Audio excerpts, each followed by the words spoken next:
नमस्कार, मार्केट्स का पंचनामा में आप सभी का स्वागत है। मैं हूं सुमित और भारतीय बाजारों में कल की तेज बिकवाली के बाद आज वापस उतार चढ़ाव का सेशन देखने को मिला। हालांकि सेशन बहुत ज्यादा वोलेटाइल था, लेकिन एंड अप जो बाजार हुआ वो अपनी तेजी के साथ ही हुआ। करीब करीब 300 अंकों की बढ़त मार्केट्स में आज के सत्र में देखने को मिली और जो तेजी का रुख बना बाजार में, वो तेजी का रुख बना अलग अलग सेक्टर्स में। अगर आप आईटी को छोड़ दें तो बाकी सभी सेक्टर्स के अंदर एक अच्छी तेजी आज के सत्र में बनते हुए दिखाई पड़ी।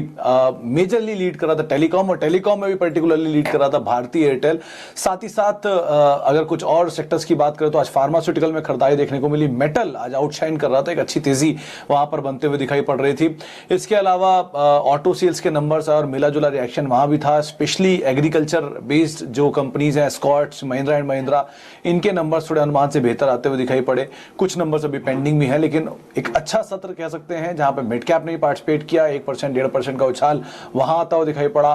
स्मॉल कैप इंडेक्स भी करीब 0.5% के आसपास की तेजी के साथ बंद हुआ। तो मेजरली सभी इंडेक्सेस में खरीदारी, ब्रॉडर बेस्ड बाइंग, कल की तेज गिरावट, और जो गिरावट में जिन्होंने शॉर्ट्स किया उनका ट्रैप, और ट्रैप के बाद एक स्ट्रॉन्ग पुल बैक वहां पर आता हुआ दिखाई पड़ा। तो ओवरऑल एक अच्छा सत्र आज के लिए आप मार्केट से मान के चल सकते हैं। चलिए अब हम बात करेंगे सवाल जवाब के सिलसिले पर, और शुरुआत करते हैं। पहला सवाल जो है वो सौरभ धवन का है। इंडिया के नंबर 1 ब्रोकर जीरोधा के साथ जुड़िए, जहां पर आपका ब्रोकरेज कुछ भी नहीं लगेगा। ब्रोकरेज लगेगा तो सिर्फ इंट्राडे ट्रेड में, वह भी सिर्फ 20 रुपए। तो दोस्तों, अकाउंट ओपनिंग की लिंक डिस्क्रिप्शन में है, जाइए लिंक पर क्लिक करके जीरोधा में अकाउंट ओपन कराइए। HCL पर व्यू मॉशियस होकर चले। नई पोजीशन लेना चाह रहे हैं तो फिलहाल के लिए आप अवॉइड भी कर सकते हैं। निचले भाग पर कोई और शेयर या फिर कोई और विकल्प मिले तो आप वहां पर इन्वेस्ट कर सकते हैं। महानगर गैस को लेकर एक सवाल है तुषार जी का। तुषार जी देखिए, 1005 थोड़ा हायर लेवल है जहां पर आपने खरीदारी की है, एटलीस्ट नियर टर्म के लिए, क्योंकि रिसेंटली जितने भी हमारे चैनल पे जो एनालिस्ट आते हैं उन्होंने सबने ही बिकवाली की राय दी, और आज हमने देखा भी होगा शेयर में कुछ बिकवाली आते हुए दिखाई पड़ी है। हायर लेवल पे थोड़ा सा प्रेशर इसमें फील हो रहा है, इसीलिए उनकी तरफ से बिकवाली की कॉल आ रही है। लेकिन आप अगर लंबी अवधि का नजरिया रख सकते हैं तो कंपनी बुराई नहीं है। कंपनी काफी बेहतर कंपनी है और काफी बेहतर कंपनी का कंसेप्ट है। इनका जो बिजनेस है बहुत स्ट्रांग है। वेस्टर्न इंडिया में ये मेजरली अपने जो होल्ड है बहुत अच्छी रखते भी हैं, तो इनको वैसे तो कोई दिक्कत होनी नहीं है कामकाज को लेकर फंडामेंटली। लेकिन हाँ, नियर टर्म में प्राइस प्रेशर जो है थोड़ा सा आता हुआ पड़ेगा, तो आप उसके हिसाब से अपना डिसीजन लेकर चल सकते हैं। इसके अलावा फ्यूचर रिटेल 100 शेयर 106 रुपए के दाम पे नीलेश जी कहते हैं। नीलेश जी, ये सवाल आज दिन में भी कई बारी मेरे सामने आया था। फ्यूचर रिटेल में अगर आपने ऊपरी दामों पे खरीदा है तो दिक्कत रहेगी। निचले दाम पर आपकी खरीदारी है तो आपके लिए बहुत इशू नहीं है। आप को प्रॉफिट अगर है तो आप निकल जाइए, ज्यादा बेहतर विकल्प है। लंबी अवधि के लिए अगर आपको रिटेल में ही स्टोरी में इन्वेस्ट करना है तो जाहिर सी बात है, रिलायंस इंडस्ट्रीज आपके सामने खड़ा है, एक पूरा जायंट जिसके अंदर टेलीकॉम भी है, ऑयल एंड गैस भी है और रिटेल भी है। और रिटेल में भी 52 मतलब इनका जो मिलियन स्क्वायर फीट है, फिर एरियाज वाइज देखेंगे, स्टोर वाइज देखेंगे, वो अपने नेक्स्ट पीयर से करीब 30 से 35% ज्यादा है। तो आप अगर इन्वेस्ट ही करना चाहते हैं तो रिलायंस में इन्वेस्ट करिए। फ्यूचर रिटेल में क्यों आप अपनी पोजीशन को देख रहे हैं? जो भी प्रॉफिट है लेकर निकल जाए। नया निवेश करना चाहते हैं तो अवॉइड करिए कंप्लीटली। एक सवाल और ले लेते हैं। सवाल है डी मार्ट पर लंबी अवधि के लिए। हाँ मिश्रा साहब, ये सवाल जरूर जायज है। कल परसों में एक रिपोर्ट भी आई थी रिलायंस के टेक ओवर के बाद फ्यूचर रिटेल के, जब ये जो टारगेट्स हैं उसके रिड्यूस किए गए हैं, लोअर लेवल पे प्रेशर की बातचीत भी जताई गई है। कल रिपोर्ट के आधार पर शेयर 5% टूटा भी था। लेकिन हाँ, नियर टर्म में प्रेशर रह सकता है, लेकिन डी मार्ट भी कोई छोटा प्लेयर नहीं है। एक लंबी अवधि से, एक लंबे समय से कंजर्वेटिवली अपनी पोजीशंस को इंटैक्ट रख रहे हैं। थोड़ा प्रेशर स्टॉक में देखने को जरूर मिल सकता है, लेकिन लोअर लेवल पे कंसोलिडेशन के बाद दोबारा उठेगा। स्ट्रॉन्ग प्रमोटर है, स्ट्रॉन्ग कैश है, डिविडेंड नहीं देती है, ये थोड़ा सा फ्लॉ है इस कंपनी के लिए। लेकिन ठीक है, अगर आगे चल के नंबर्स साउंड रहते हैं, मेंटेन रखते हैं, स्टोर ओपनिंग में कंजर्वेशन रहता है और डेट नहीं चढ़ने देते अपने ऊपर ज्यादा, तो इस कंपनी में भी दिक्कत नहीं है, आप बने भी रह सकते हैं। इसके अलावा which share is the best share to buy now? Mittal साहब ये सवाल पूछा। देखिए अक्षय जी, शेयर बुरे कोई भी नहीं होते। आप हर समय ही बाजार में इन्वेस्ट करने के लिए बेस्ट समय होता है। कल का मौका एक बहुत अच्छा मौका था बाजार में उतरने के लिए, आज का मौका भी बहुत अच्छा मौका था, लेकिन आपका नजरिया क्या है वो सब कुछ उस पर डिपेंड करता है। लंबी अवधि के नजरिए के साथ अगर आप जाना चाहते हैं तो कोई भी बड़ी दिग्गज कंपनी जैसे कि FMCG में से HUL हुआ, नेस्ले हुआ, या फिर ITC ऐसी कंपनी हुई, मतलब आप छोटी मोटी जो बस उसके बारे में सुनते हैं उसको अवॉइड करिए, लेकिन लंबी अवधि के लिए ITC is a good company. Mid cap में भी बहुत अच्छे अच्छे फार्मास्यूटिकल के स्टॉक्स हैं जहां पर आप पैसा डाल सकते हैं। तो कोई भी कंपनी जिसमें डेट नहीं हो, प्रमोटर का इशू नहीं हो, प्रोडक्ट अच्छा हो, लंबे समय से हो मार्केट के अंदर, आप ऐसी किसी भी कंपनी में इन्वेस्ट कर सकते हैं। प्लेज ना हो, ये 4-5 चीज़ों को आप देखिए और अपनी लंबी अवधि के लिए इन्वेस्ट करिए और इन्वेस्ट करते रहिए, घबराएं नहीं।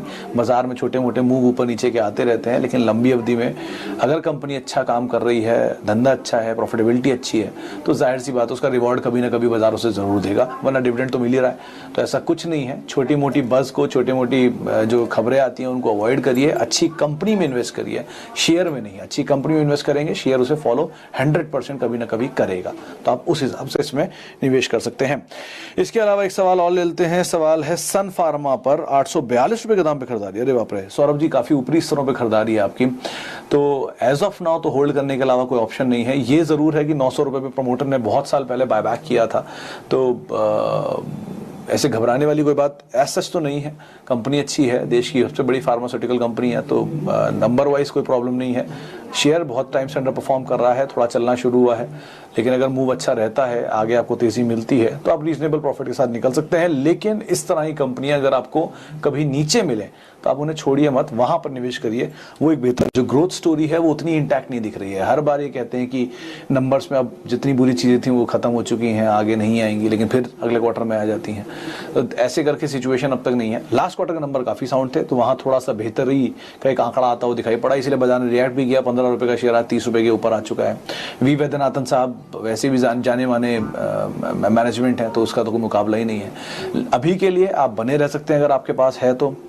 बहुत ज़्यादा बड़ी उम्मीदें जो बाजार में कहते हैं कि एचडीएफसी बैंक बन जाएगा, इस तरह की ना रखें। एचडीएफसी बैंक बहुत सारी वजहों से है, तो पहले पढ़ें कि क्यों उस तरह से एचडीएफसी बैंक बना, फिर आप आईडीएफसी बैंक को उससे कंपेयर करें। लेकिन हाँ, नियर टर्म में एटलीस्ट शॉर्ट टर्म प्रॉफिट के लिए, कुछ टाइम के प्रॉफिट के लिए आप जरूर इसको लेकर रख सकते हैं। बैंक्स में बड़ा बैंक आपको कभी भी कोई नीचे मिले, एक्सिस, आईसीआईसीआई या फिर एचडीएफसी बैंक जैसे बैंक नीचे, कोटक जैसे बैंक नीचे मिले, वहां पे आप इन्वेस्ट करें। एज ऑफ नाउ इसमें आप अपनी पोजीशन को होल्ड कर सकते हैं, प्रॉफिट्स मिले रीजनेबल, आप निकल सकते हैं। इसके अलावा एक सवाल एलएनटी को लेकर, 935 पर खरीदारी है, लंबी अवधि का नजरिया है, तो कोई दिक्कत ही नहीं है। एलएनटी जैसी कंपनी में लंबी अवधि के लिए क्या दिक्कत हो सकती है? थोड़ा चलता कम है इसलिए आपको घबराहट होगी, एक हैंगओवर इसमें हमेशा रहेगा छुट्टी का, जैसे वो हैंगओवर खत्म हुआ माल बिकना ही बंद हो जाएगा। लेकिन एलएनटी जैसी company, strong order book, 1.5 lakh crore से ज्यादा की ऑर्डर बुक, इतने बड़ी बड़ी कंपनीज का parent, LNT Infotech, LNT tech, LNT बाकी हाइड्रोकार्बन जैसी कंपनीज, इनकी पेरेंटेज है, तो क्या दिक्कत है? इस कंपनी में कोई दिक्कत वैसे नंबर वाइज नहीं है, फाइनेंशियली नहीं है। लंबी अवधि के लिए अगर आप निवेश करना चाहते हैं तो बहुत अच्छा विकल्प है। कभी भी आपको डीप डिस्काउंट पे मिले 30%, 40% के, तो आप हमेशा इसमें इन्वेस्ट करिए, बेहतर विकल्प के तौर पे आपके सामने रहेगा। इसके अलावा आईसीआईसीआई बैंक खरीदा 393 पे, आप क्या कर सकते हैं?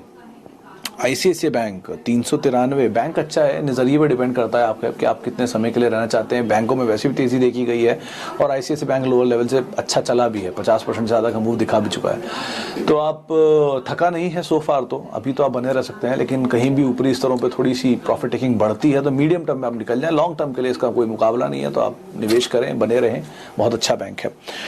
इसके अलावा आईजीएल 395 पे 100 share today, what is your view for short term? अरे sir, IGL short term, MGL का हैंगओवर इसके ऊपर भी आएगा थोड़ा बहुत, तो शायद प्रेशर देखने को मिल सकता है और शायद मिल भी रहा हो आपकी खरीदारी के बाद से।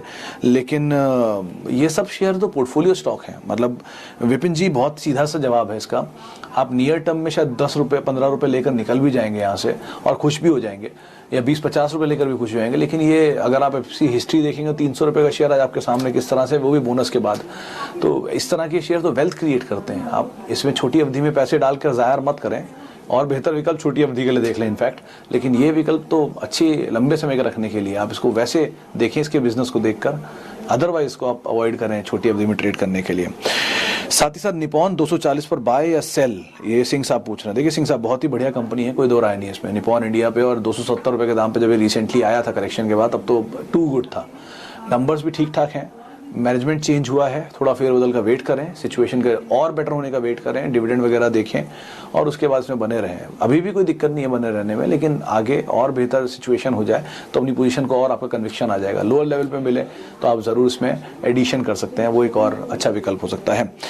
इसके अलावा एक अदानी इंटरप्राइजेस को लेकर सवाल है, ये दिनेश कुमार जी सवाल पूछ रहे हैं, होल्ड या सेल? 285 रुपये के सवाल, 285 रुपये पे खरीदारी अदानी पे। न्यूज़ फ्लो ज़्यादा है, वोलेटाइल ज़्यादा रहता है ये स्टॉक, और दूसरा काफ़ी ज़्यादा वाइल्ड स्विंग्स देता है। ट्रेड के लिहाज से लिया है तो आपको तेजी मिले, 10-12 रुपए मिले, ऊपर से आप निकल जाएं। इन्वेस्टमेंट के लिहाज से अवॉइड करें स्टॉक को, और बेहतर विकल्प बाजार में है, आप उनको देख सकते हैं। इसके अलावा India Mart, FL India 1500 long term, 2200 long term, Ketav ji दोनों में तो अच्छा खासा मुनाफा हो रहा है। लेकिन हाँ, आप मल्टीपल वाइज अगर देखेंगे दोनों शेयर बहुत महंगे हो चुके हैं, इंडिया मार्ट भी और एफएल इंडिया भी। एफएल इंडिया में स्टोरी है कि माइक्रोसॉफ्ट ने पैसा डाला हुआ है और इस स्टोरी के मद्देनजर ये शेयर चले ही जा रहा है। लेकिन यूजुअली इस तरह की जो फैंसी स्टोरीज हैं इनमें आपको अच्छा प्रॉफिट मिल रहा है, आप निकल सकते हैं, क्योंकि इक्विटी बेस छोटा है इसलिए इसे चलाना बहुत आसान है, इसलिए चल भी ठीक ठाक रहे हैं दो स्टॉक्स। आपको एक रीजनेबल प्रॉफिट अगर आ रहा है जो आपको दिख भी रहा आता हुआ, तो आप कुछ तो उसमें से निकाल ही लीजिए, ताकि कभी ये नीचे भी आए तो आप एटलीस्ट दुखी ना हो। तो कुछ पैसा निकाल लीजिए, कुछ फ्री के शेयरों के साथ आप बने रह सकते हैं। बहुत बड़ी पोजीशन नहीं है, लेकिन हाँ फिर भी आप कुछ पैसा निकालिए और प्रॉफिट को एंजॉय करिए, और बाकी पैसे के साथ आप अपनी पोजीशन में बने रह सकते हैं। इसके अलावा यस बैंक 1710 पे 30,000 शेयर 6 महीने 1 साल के लिए। सर इस शेयर पे तो मतलब मुश्किल ही है जवाब दे पाना स्वामी जी, क्योंकि ये शेयर शायद डबल भी हो जाए यहाँ से, कोई दो राय नहीं है इसमें, लेकिन घबराहट रहेगी हमेशा कि आप भी हो सकता है। तो नंबर्स इसके सपोर्ट नहीं करते हैं इस तरह की सिचुएशन को, लेकिन आपने ले रखा है, आपको प्रॉफिट हो रहा है और रीजनेबल प्रॉफिट हो रहा है, और जिस तरह की एक्टिविटी आपने की है लग तो रहा है कि आपका एपेटाइट भी बड़ा है ट्रेड करने का, तो आप इसमें किसी भी अच्छे प्रॉफिट पर निकल जाएं। बेहतर लंबी अवधि के लिहाज से बैंक ढूंढ रहे हैं तो ये नहीं है वो बैंक जिसमें आप पैसा डालें। हमेशा डर रहेगा जब तक सिचुएशन की ठीक नहीं हो जाती है, नंबर्स आपको कई क्वार्टर तक ठीक नहीं दिखाई पड़ जाते हैं। एटलीस्ट तब तक के लिए आप लंबी अवधि का निवेश ना करें, छोटी अवधि के प्रॉफिट स्विंग्स का फायदा उठा सकते हैं। JK paper 110 long term view, company अच्छी है। जेके पेपर में प्रॉब्लम नहीं है, बहुत बड़ा पोर्टफोलियो है, टिश्यू से लेकर कॉपियर तक हर तरह की चीज़ें बनाते हैं, रिनोन ग्रुप है, अच्छे डिविडेंड पेइंग स्टॉक है, नंबर्स भी ठीक ठाक है, लेकिन हालिया करेक्शन इसके लिए थोड़ा है ट्रबल। साइक्लिकल बिजनेस है, कभी भी बस एकदम से आएगी पूरे सेक्टर में और चलने लग जाता है। तो नीचे के दाम पर लें, ऊपर के दाम पर निकलें, और लंबी अवधि के निवेश के लिए इसको अवॉइड करें। यही 3 चीज़ें इसमें कही जा सकती हैं। इसके अलावा जी एंटरटेनमेंट 2-3 सवाल आ गए। जन्मा जी का सवाल है और साथ साथ दिनेश जी का भी सवाल है। जी एंटरटेनमेंट के बारे में ब्रोकर्स बुलिश हैं, यही कह सकता हूँ। नंबर्स ठीक हैं, प्रोडक्ट पोर्टफोलियो इनका अच्छा है, लास्ट क्वार्टर के नंबर्स ठीक ठाक थे, कमेंट्री भी पॉजिटिव दी थी मैनेजमेंट ने, लेकिन सब्सटेंशियली कुछ खास आया नहीं, निफ्टी से बाहर हुआ है, तो शायद थोड़ा सा बज इसमें से, मतलब निफ्टी की जो पैसिव सेलिंग है वो कम हुई हो। डेट के नंबर के ऊपर आप सिर्फ नज़र रखें, मैनेजमेंट के ऊपर नज़र रखें, कौन मैनेजमेंट इसको आप संभाल रहा है और डेट कौन है। ये 2-3 चीज़ें हैं जिनको आप ज़रूर रीड करें, और अकॉर्डिंगली 1-2 क्वार्टर और देखेंगे, उसके बाद सिचुएशन समझ में आएगी। एसएल प्रोपेक मैनेजमेंट चेंज हुआ, डेट कम हुई, आपके सामने है। 100 रुपये का शेयर आज 300 रुपये प्लस हो गया है। तो लाइक वाइज मैनेजमेंट चेंज बहुत ज़रूरी है, डेट बहुत ज़रूरी है, इस पर कोई भी फेरबदल होता है उसके बाद सिचुएशन बदल सकती है, तो आप उस हिसाब से इसमें देखें। साथ ही साथ एक सवाल आरबीएल पर, एक ही सारे सवाल ये हैं। आरबीएल बैंक पे रेड्डी साहब, पांडे साहब माफी, सवाल भेजे जा रहे हैं। आरबीएल बैंक देखिए बहुत ही ज़्यादा वोलेटाइल स्टॉक है, ट्रेडर एक्टिविटी काफ़ी ज़्यादा इसमें रहती है। India bulls housing, RBL bank, ये कुछ ऐसे विकल्प हैं, यस बैंक, जो इसमें ट्रेडर एक्टिविटी काफ़ी एक्टिव रहते हैं। तो हाँ, स्विंग के लिए आप ज़रूर इसमें पैसे बना सकते हैं। 20, 25, 50 रुपए का मूवी कभी भी ईदर साइड दे सकता है, लेकिन इन्वेस्टमेंट के लिए अवॉइड करिएगा स्टॉक को। अगर आप इन्वेस्ट करना चाह रहे हैं तो इन्वेस्टमेंट के लिए और बेहतर विकल्प और बढ़िया विकल्प आपको बाजार में मिल जाएंगे, आप उसके लिहाज से इसमें इन्वेस्ट कर सकते हैं। चलिए अब एक आध सवाल लास्ट ले लेते हैं, आखिरी सवाल लेते हैं सुनील जी का, सुनील सोनी साहब का, आइशर मोटर्स को लेके। सोनी साहब 2 तरह के डिवीजन्स में कंपनी काम करती है, बाइक्स में भी है और ट्रैक्टर में भी है, जैसा कि आप बखूबी जानते भी होंगे। स्प्लिट के बाद इक्विटी फ्लोट बढ़ गया है, यानी कि कभी 10 शेयर थे, आज वो स्प्लिट होने के बाद 100 शेयर या 50 शेयर हो गए होंगे। तो इस फ्लोट बढ़ने की वजह से पार्टिसिपेशन बढ़ेगा, एक्टिविटी बढ़ेगी और वॉल्यूम में भी ज़्यादा स्विंग आते हुए दिखाई पड़ेंगे। तो अब थोड़ा, क्योंकि वो जो एक बज़ था इसके साथ स्प्लिट वाला और बाकी चीज़ों का, वो तो ख़त्म हुआ है, तो अब थोड़ा उसके हिसाब से परफॉर्म करेगा, नीचे भी आ सकता है। उसके बाद जब वो ख़त्म हो जाएगा बस, उसके बाद स्टॉक मूव करना शुरू करेगा। कंपनी में प्रॉब्लम नहीं है, प्रोडक्ट में प्रॉब्लम नहीं है, अच्छा काम कर रहे हैं। आगे के नंबर कैसे रहते हैं, क्योंकि डोमेस्टिक बिजनेस से उनका थोड़ा ढीला चल रहा है अभी कोविड-19 के चक्कर में, लेकिन हाँ इंटरनेशनल बिजनेस काफ़ी अच्छा, एक्सपोर्ट्स अच्छे थे। तो आगे के नंबर कैसे आते हैं सेल्स के और ये सब चीज़ें कैसी रहती हैं, इनके ऊपर आप ज़रूर नज़र रखें और अकॉर्डिंगली ही आप ट्रेड ले सकते हैं। फिलहाल इतने ही सवाल हम शामिल कर पाएंगे। माफ़ी उन सब लोगों से जिनके सवाल नहीं ले पाए, और उन सबका बहुत बहुत शुक्रिया जिन्होंने हमारे से सवाल पूछा और हमारे साथ बने रहे। आप मुझसे आगे भी जुड़ सकते हैं, @सुमित रिसर्च मेरा ट्विटर हैंडल है, आप वहाँ पर मुझसे जुड़ सकते हैं, मेरे से बातचीत कर सकते हैं। नमस्कार। यदि आप लोग बाजार में ट्रेडिंग या निवेश करते हैं और अभी भी ब्रोकरेज के नाम पर अपनी हजारों रुपए बर्बाद कर रहे हैं तो अब बदलिए और देश के सबसे अच्छे, बड़े और सबसे भरोसेमंद ब्रोकर जिरोधा के साथ जुड़िए, जहां पर आपका ब्रोकरेज कुछ भी नहीं लगेगा। ब्रोकरेज लगेगा तो सिर्फ इंट्राडे ट्रेड में, वह भी सिर्फ 20 रुपए। और दोस्तों, साथ ही आपको बता दूं कि यहाँ पर अकाउंट ओपन कराने के लिए आपको अपना POA यानी कि पावर ऑफ अटॉर्नी देने की कोई आवश्यकता नहीं है, जिसका उपयोग करके हाल ही में देश के एक बड़े ब्रोकर ने 2000 करोड़ का घोटाला किया। तो दोस्तों, अकाउंट ओपनिंग की लिंक डिस्क्रिप्शन में है, जाइए और लिंक पर क्लिक करके जिरोधा में अपना अकाउंट ओपन कराइए।